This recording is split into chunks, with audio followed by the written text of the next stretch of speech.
Hello, नमस्ते, सलाम। स्वागत है आपका आपके अपने चैनल मुस्कान सिंह रवि की साहित्यिक दुनिया में। मुंशी प्रेमचंद जी की मानसरोवर एक की कहानी की सीरीज में आज की अगली कहानी है लांछन। कहानी शुरू करने से पहले यदि आप मेरे चैनल पर नए हों तो मेरे चैनल को सब्सक्राइब कर लें, बेल आइकन को प्रेस कर लें, जिससे कि मेरे चैनल पर आने वाले वीडियो की नोटिफिकेशन सबसे पहले आपको मिल सके। आइए शुरू करते हैं आज की अपनी कहानी लांछन। अगर संसार में ऐसा प्राणी होता जिसकी आंखें लोगों के हृदय के भीतर घुस सकती, तो ऐसा बहुत कम स्त्री पुरुष होंगे जो उसके सामने सीधी आंखें करके ताक सकते। महिला आश्रम की जुगनू बाई के विषय में लोगों की धारणा कुछ ऐसी ही हो गई थी। वह बेपढ़ी लिखी गरीब बूढ़ी औरत थी, देखने में बड़ी सरल, बड़ी हंसमुख, लेकिन जैसे किसी चतुर प्रूफ रीडर की निगाह गलतियों ही पर जा पड़ती है, उसी तरह उसकी आंखें भी बुराइयों ही पर पहुंच जाती थी। शहर में ऐसी कोई महिला न थी जिसके विषय में दो चार लुकी छिपी बातें उसे मालूम न हो। उसका ठिगना स्थूल शरीर पे खिचड़ी बाल, गोल मुंह, फूले फूले गाल, छोटी छोटी आँखें उसके स्वभाव की प्रखरता और तेजी पर पर्दा सा डाले रहती थी। लेकिन जब वह किसी की उत्साह करने लगती तो उसकी आकृति कठोर हो जाती, आंखें फैल जाती और कंठस्वर कर्कश हो जाता। उसकी चाल में बिल्लियों का सा संयम था। दबे पांव धीरे धीरे चलती, पर शिकार की आहट पाते ही जस्त मारने को तैयार हो जाती थी। उसका काम था महिला आश्रम में महिलाओं की सेवा टहल करना, पर महिलाएं उसकी सूरत से कांपती थीं। उसका आतंक था कि ज्यों ही वह कमरे में कदम रखती, ओठों पर खेलती हुई हंसी जैसे रो पड़ती थी, चहकने वाली आवाज़ें जैसे बुझ जाती थीं, मानो उसके मुख पर लोगों को अपने पिछले रहस्य अंकित नजर आते हों। पिछले रहस्य कौन है जो अपने अतीत को किसी भयंकर जंतु के समान कटघरों में बंद करके न रखना चाहता हो। धनियों को चोरों के भय से निद्रा नहीं आती, मानियों को उसी भांति मान की रक्षा करनी पड़ती है। वह जंतु जो पहले कीट के समान अल्पाकार रहता होगा, दिनों के साथ दीर्घ और सबल हो जाता है। यहाँ तक हम उसकी याद ही से कांप उठते हैं और अपने ही कारनामों की बातें होती तो अधिकांश देवियाँ जुगनू को दुत्कारती। पर यहाँ तो मैके और ससुराल, ननियाल ददियाल, पुफियाल और मौसियाल चारों ओर की रक्षा करनी थी। और जिस किले में इतने द्वार हों, उसकी रक्षा कौन कर सकता है? वहाँ तो हमला करने वालों के सामने मस्तक झुकाने में ही कुशल है। जुगनू के दिल में हजारों मुर्दे गड़े पड़े थे और वह जरूरत पड़ने पर उन्हें उखाड़ दिया करती थी। जहाँ किसी महिला ने दून की ली या शान दिखाई, वहाँ जुगनू की त्योनियाँ बदली। उसकी एक कड़ी निगाह अच्छे अच्छे को दहला देती थी। मगर यह बात न थी कि स्त्रियां उससे घृणा करती हों।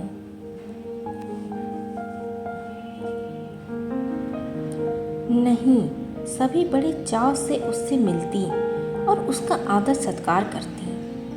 अपने पड़ोसियों की निंदा सनातन से मनुष्य के लिए मनोरंजन का विषय रही है और जुगनू के पास इसका काफ़ी सामान था।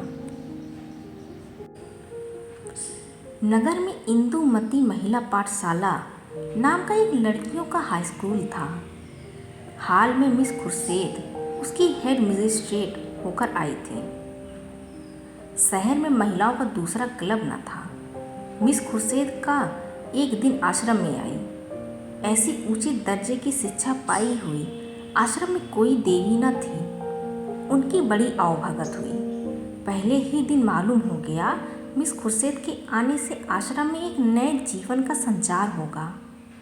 कुछ इस तरह दिल खोलकर हरेक से मिली, कुछ ऐसी दिलचस्प बातें की कि सभी देवियां मुग्ध हो गईं। गाने में चतुर थी, व्याख्यान भी खूब देती थी और अभिनय कला में तो उन्होंने लंदन में नाम कमा लिया था।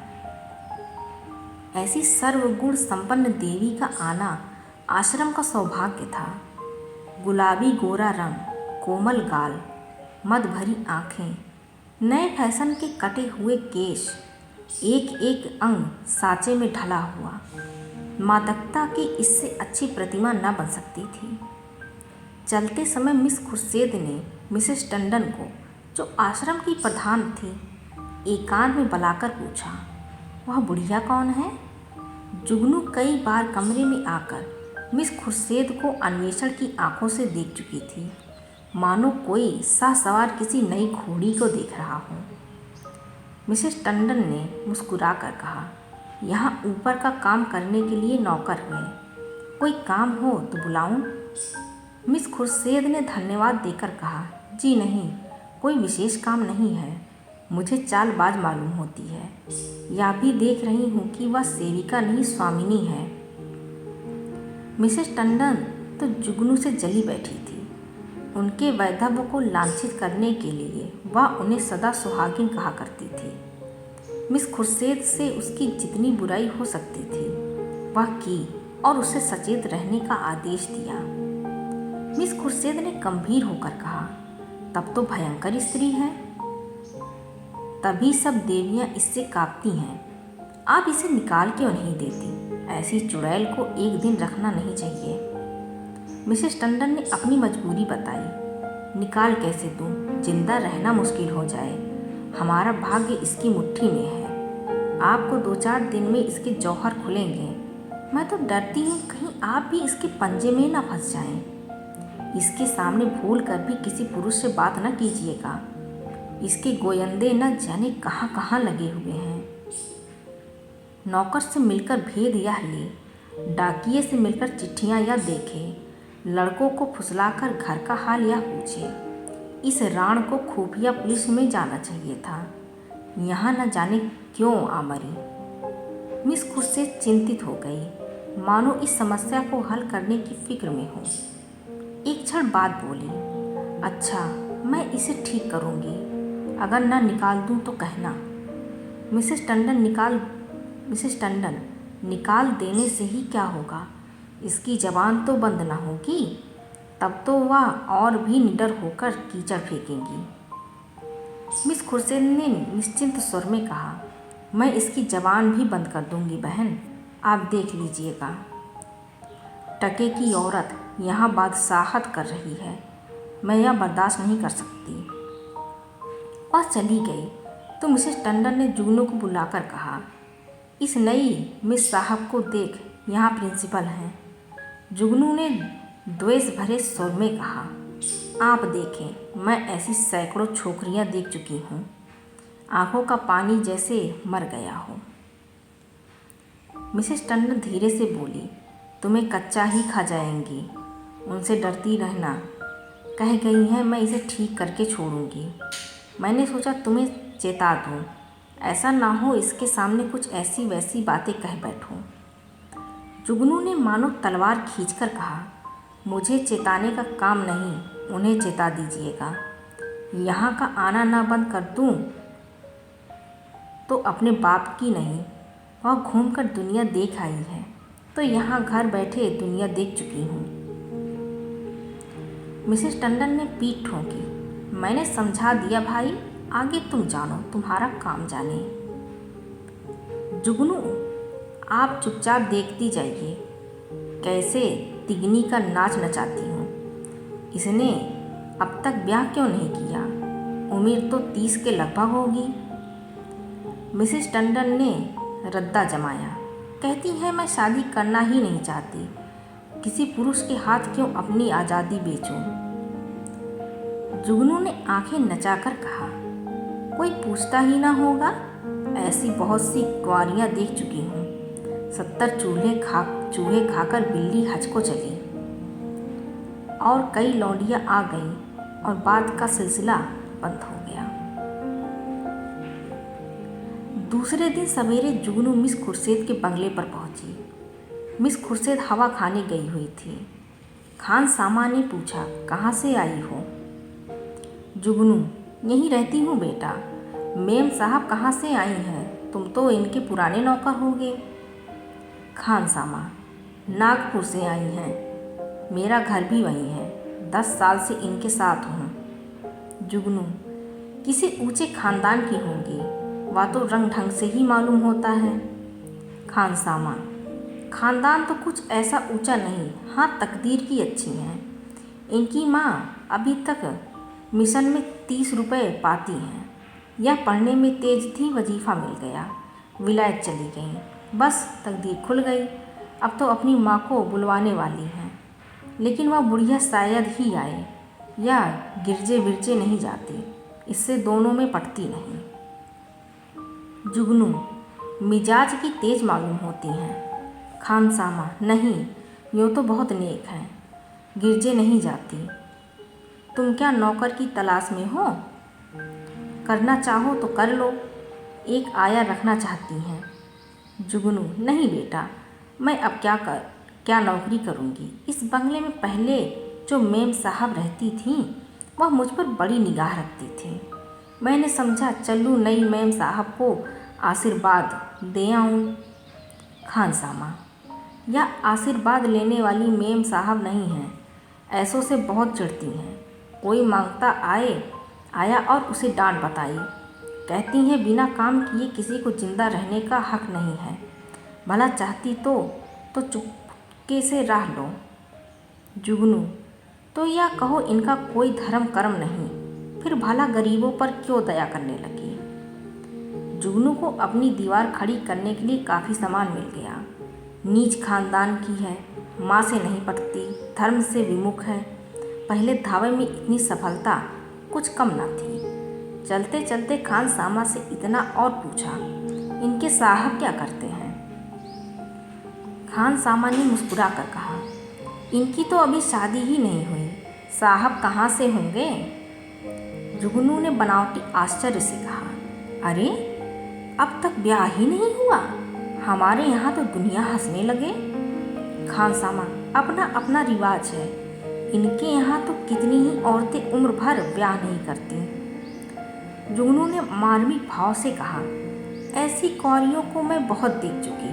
हमारी बिरादरी में कोई इस तनो रहे तो थोड़ी थोड़ी हो जाए, मुद्दा इनके यहाँ जो जी में आवे करो, कोई नहीं पूछता।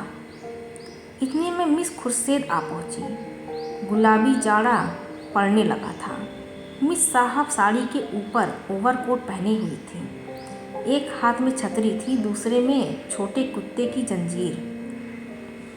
प्रभात की शीतल वायु में व्यायाम ने कपोलों को ताज़ा और सुर्ख कर दिया था। जुगनू ने झुककर सलाम किया, पर उन्होंने उसे देखकर भी न देखा। अंदर जाते ही खान सामा को बुलाकर पूछा, यह औरत क्या करने आई है? खान सामा ने जूते का फीता खोलते हुए कहा, भिखारी है हुजूर, पर औरत समझदार है। मैंने कहा यहाँ नौकरी करेगी तो राजी नहीं हुई। पूछने लगी इनके साहब क्या करते हैं। जब मैंने बता दिया तो इसे बड़ा ताज्जुब हुआ, और होना ही चाहिए। हिंदुओं में तो दूध मुँहे बालकों तक का विवाह हो जाता है। खुर्शीद ने जांच की, और क्या कहती थी? और तो कोई बात नहीं हुजूर। अच्छा, उसे मेरे पास भेज दो।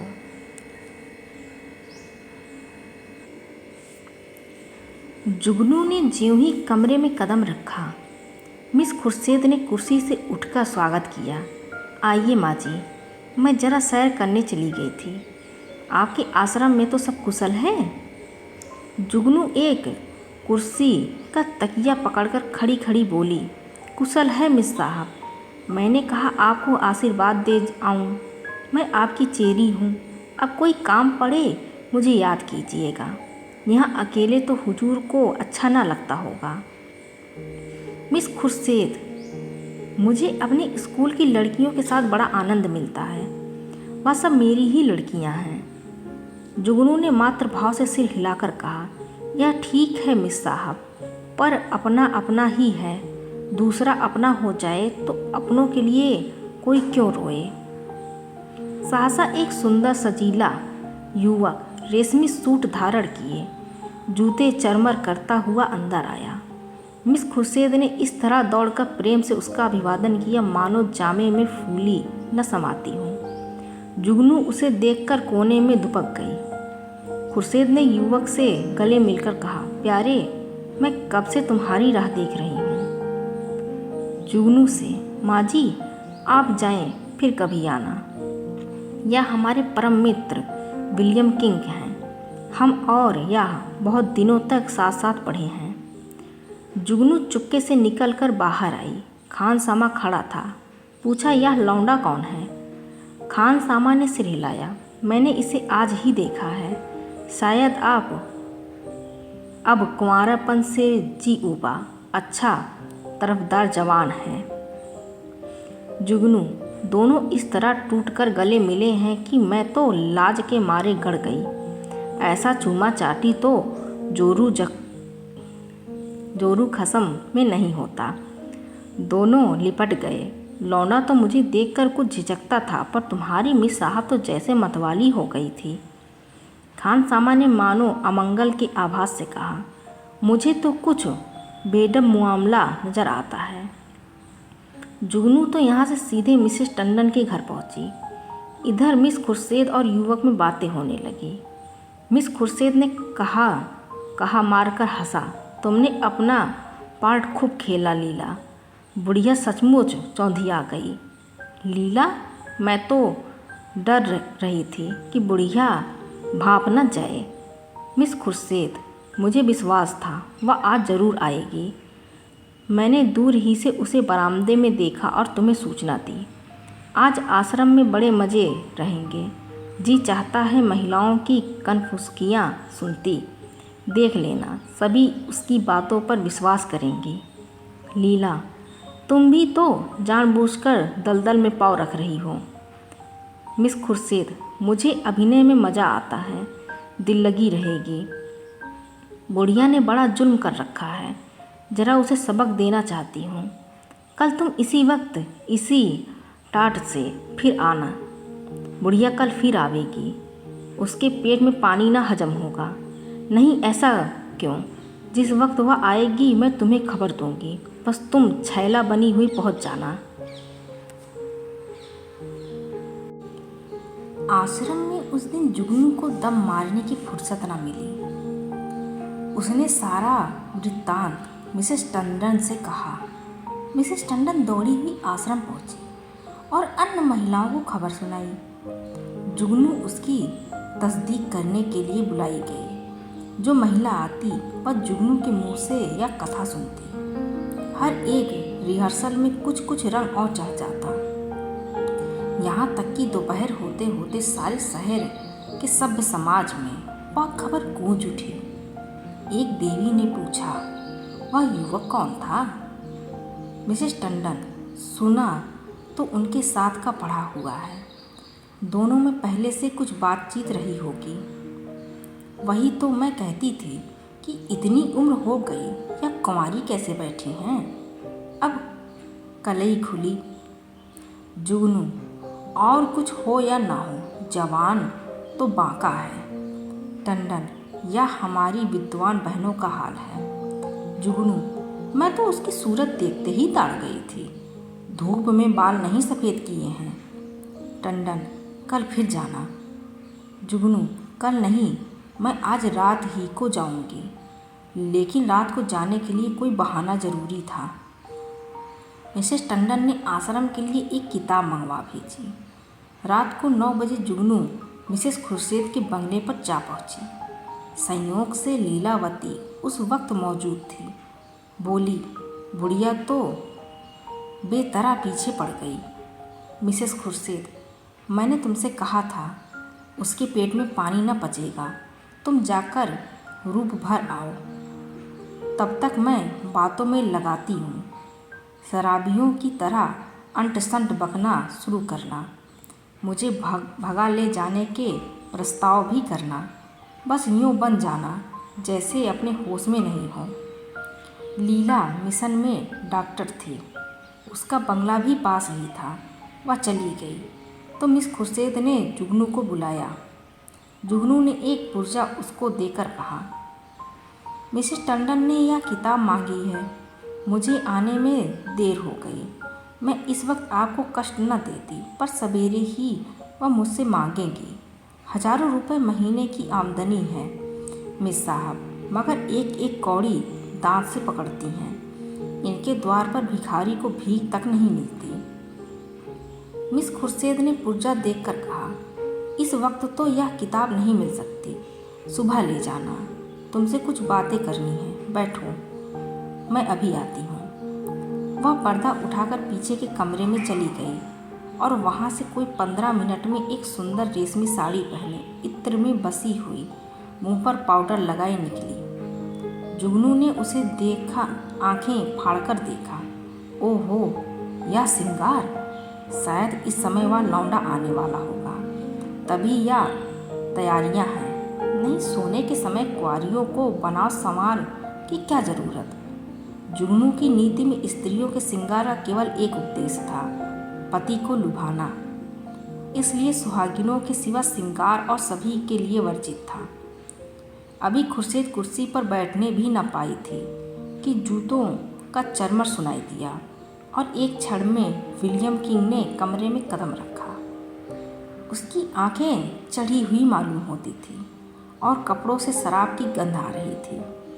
उसने बेधड़क मिस खुर्शीद को छाती से लगा लिया और बार बार उसके कपोलों के चुंबन लेने लगा। मिस खुर्शीद ने अपने को उसके करपास से छुड़ाने की चेष्टा करके कहा, चलो हटो, शराब पीकर आए हो। किंग ने उसे और चिमटाकर कहा, आज तुम्हें भी पिलाऊंगा प्रिय, तुमको पीना होगा, फिर हम दोनों लिपट कर सोएंगे।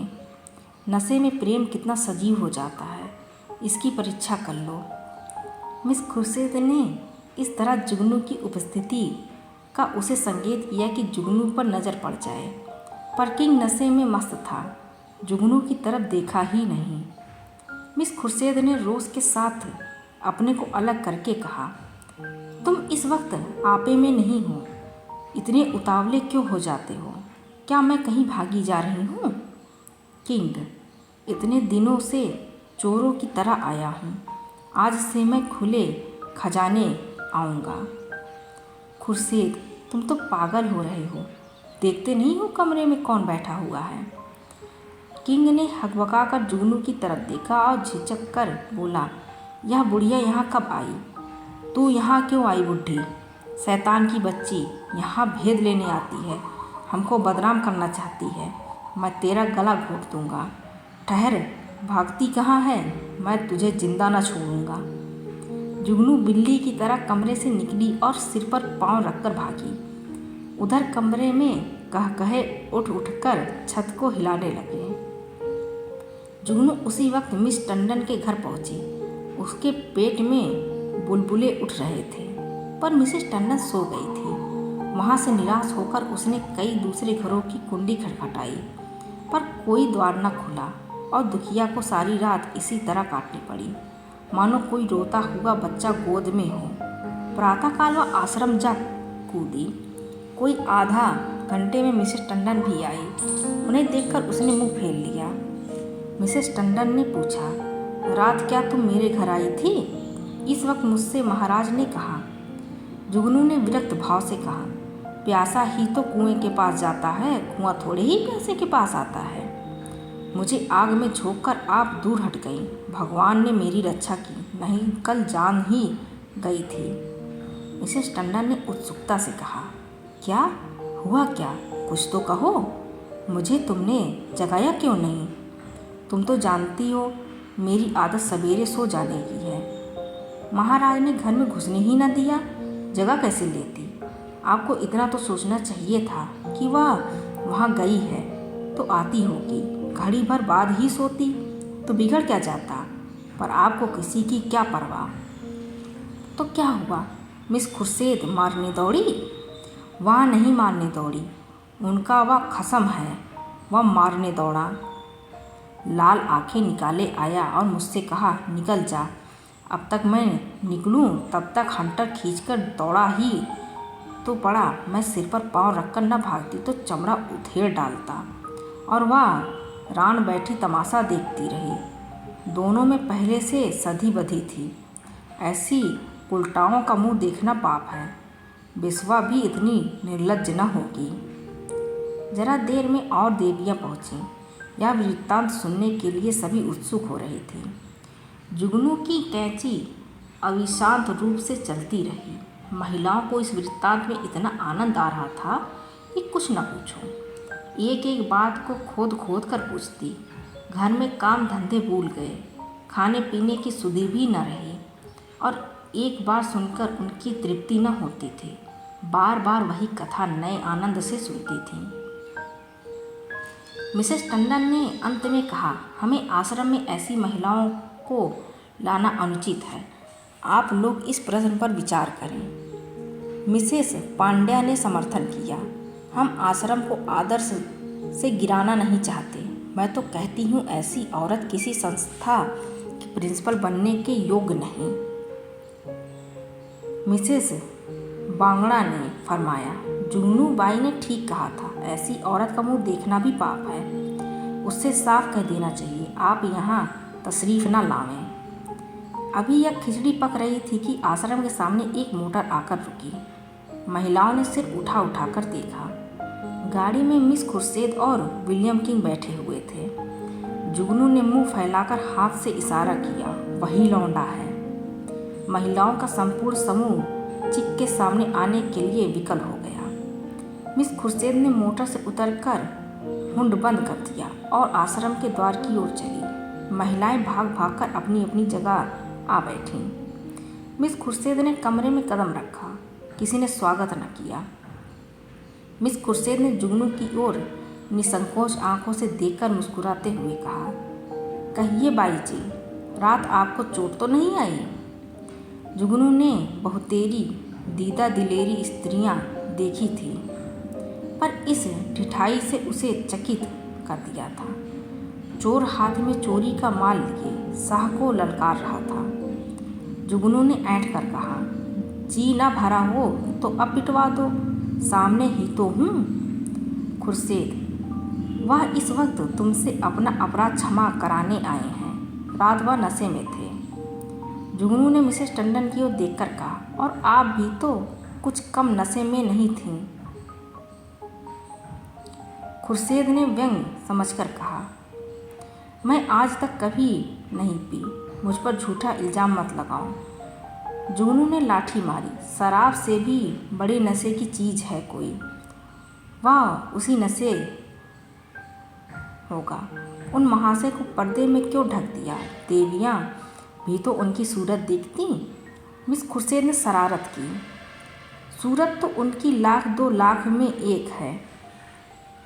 मिसेस टंडन ने आशंकित होकर कहा, नहीं, उन्हें यहाँ लाने की ज़रूरत नहीं। आश्रम को हम बदनाम नहीं कर सकते। मिस खुर्शीद ने आग्रह किया, मामले को साफ करने के लिए उनका आप लोगों के सामने आना ज़रूरी है। एक तरफा फैसला आप क्यों करती हैं? मिसेस टंडन ने टालने के लिए कहा, यहाँ कोई मुकदमा थोड़े ही पेश है। मिस खुर्शीद, वाह, मेरी इज्जत में बट्टा लगा जा रहा है और आप कहती हैं कोई मुकदमा नहीं है। मिस्टर किंग आएंगे और आपको उनका बयान सुनना होगा। मिसेस टंडन को छोड़कर और सभी महिलाएं किंग को देखने के लिए उत्सुक थीं।